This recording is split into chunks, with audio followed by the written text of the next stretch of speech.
primeiro tempo o Joinville criou mais situações e tinha vantagem no placar, e o Grêmio demonstrava dificuldades, não sei se proveniente daquilo que foi a exigência dos 2 últimos jogos, parece que faltava o tempo da jogada.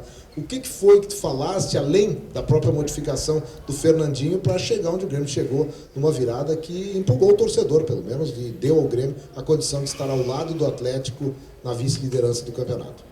Então, acho que para eu responder essa pergunta, eu vou ter que começar desde o início da partida, respondendo ela pelas últimas colocações que tu fizeste. Realmente, não é nem questão muito mais física, mas é muito mais emocional você conseguir manter o mesmo nível de concentração depois de um jogo tão forte como a gente fez, e um desgaste emocional como foi lá de Minas. Então, o dia que nós conseguimos ajustar o nosso calendário, nós teremos espetáculos melhores, ponto. Mas não foi só isso. O time do Joinville, muito bem analisado pela gente, tinha no ponto forte a transição, defesa-ataque em muita velocidade e uma bola parada forte. Por desatenção nossa no começo do jogo, a nossa cobertura defensiva na bola parada não foi bem feita e eles abriram o placar. Associado a isso, pelo fato de estarem jogando com três jogadores no meio campo, fazendo um tripé, e um jogador que era o Anselmo marcando entrelinha em cima do Douglas, e pela dificuldade de encontrar espaço, um bloco baixo, a gente se impacientava e por vezes vinha atrás da linha da bola buscar, não permitindo que o meu volante, que os meus zagueiros fizessem esse primeiro papel de início de construção da jogada. Isso ocasionou que a gente tinha, na nossa fase de início de construção, pouca gente à frente da linha da bola para fazer essa bola chegar e trabalhar em apoio e ganhar campo dessa forma. E esbarramos nesse bloqueio muito bem feito, e aí entrou outra questão, que foi a transição defesa-ataque do Joinville, que entrou 2 ou 3 vezes e poderia ter matado o jogo, sim, naquele momento da partida.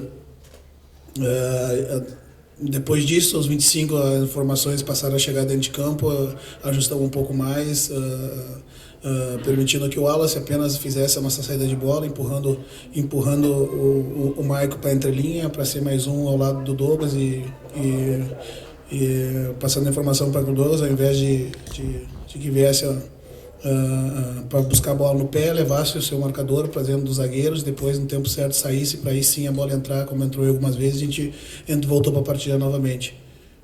E criamos a oportunidade, 1 ou 2, de conseguir empatar. O jogo acabou assim.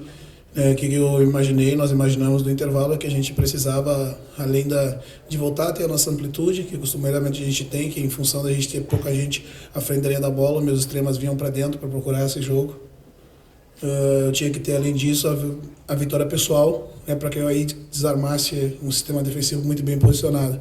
Por isso a entrada do Fernando, para que ele tivesse a vitória pessoal e levasse o nosso time para frente. Esses ajustes foram feitos no intervalo e a gente voltou melhor para a partida, e o resultado foi um segundo tempo muito melhor, e a virada que nos deu a vitória. Rogério, você costuma dizer que não gosta de lamentar a ausência de jogadores, e sim de exaltar os jogadores que estão à tua disposição. Mas hoje, todos os prêmios aí de veículos de comunicação apontam o Luan como um dos melhores jogadores do campeonato. Quanto o Luan te fez falta hoje, e já projetando a ausência que ele vai te fazer também em função da convocação para a seleção olímpica? O que no primeiro tempo nos fez falta foi justamente o motivo que eu promovi a entrada do Fernando. A vitória pessoal, isso o Luan nos dá. Para desarmar o sistema defensivamente bem posicionado.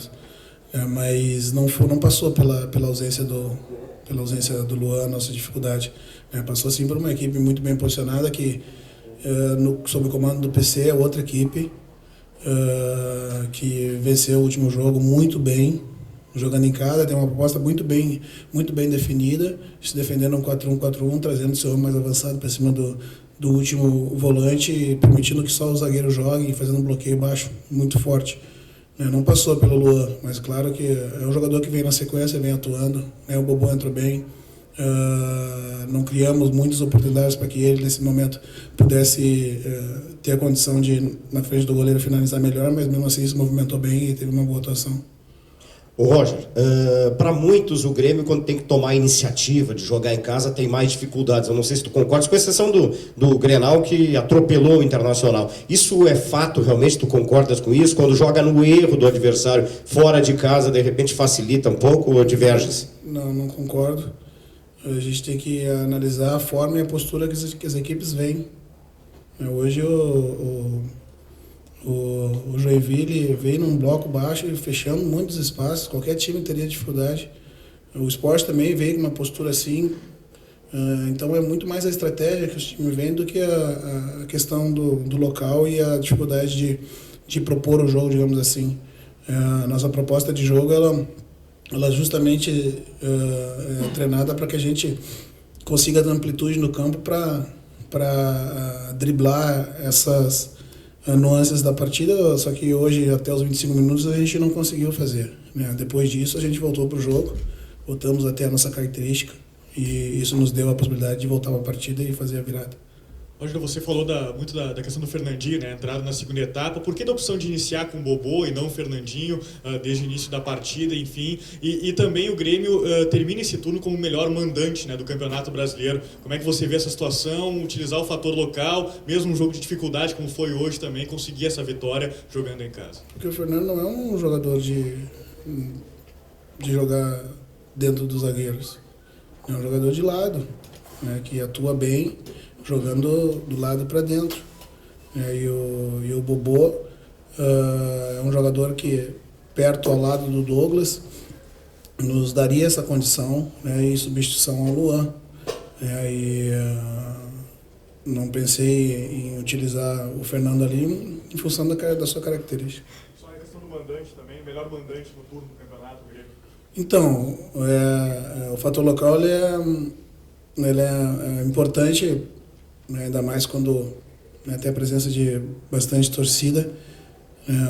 O incentivo que vem de fora da arquibancada é importante para a gente e tem que fazer diferença, sim, o fator local a nosso favor, né? Ou seja, para iniciar a construção de uma abertura de placar ou, no caso como hoje, para nos incentivar para ter uma virada como foi. Ainda sobre o Fernandinho, Roger, te faço uma outra pergunta com relação a ele. Ele começa a se tornar uma alternativa não apenas para decorrer de jogo, mas também para iniciar, pelo que ele vem apresentando? Sim, sem dúvida. O Fernando, quando tem entrado sempre muito bem. Eu tenho dito que com relação a essa posição específica do campo, que atuam ali o Fernando, o Juliano, o Yuri, o Everton, é uma posição extremamente desgastante. O William Schuster é desgastante. Então, fazendo com intensidade, no segundo tempo eu preciso fazer essa reposição porque se faz necessário. O Fernando tem entrado e tem mantido e elevado o nível, né, quando da opção da troca. Claro, é uma competição natural, saudável, né, para a disputa daqueles que iniciam a partida e o Fernando, sem dúvida nenhuma, tem entrado muito bem. Roger, duas perguntas em uma. Gostaria que tu avaliasse o desempenho do Maxi Rodrigues, se ele serve, pelo desempenho que ele apresentou na primeira passagem dele aqui no Grêmio, um substituto para o Luan, e o que tu espera desse segundo turno, que agora é matar e morrer, né? Não tem mais oportunidade de tu perder pontos de forma fácil, assim. É o segundo turno, é o que resta. Nunca se perde pontos de forma fácil, né? A ideia é sempre vender muito caro, né, perder esses pontos. Não, o Max não é substituto para o Luan, são funções completamente diferentes. O Max é um substituto para o Douglas, né, dentro dessa função do meio articulador, né, que hoje entrou no ritmo da partida muito forte, sentiu no início, depois entrou no jogo, teve algumas vitórias importantes, cometeu em alguns momentos o mesmo erro do primeiro tempo, né, que a gente estava cometendo, de vir atrás da linha da bola buscar, e faltar gente entre linha para a gente prosseguir no campo, mas acho que de um modo geral o Fernando, o Brian e o Max entraram bem e deram essa contribuição. Com eles em campo, nós conseguimos empatar e virar a partida. Roger, aqui.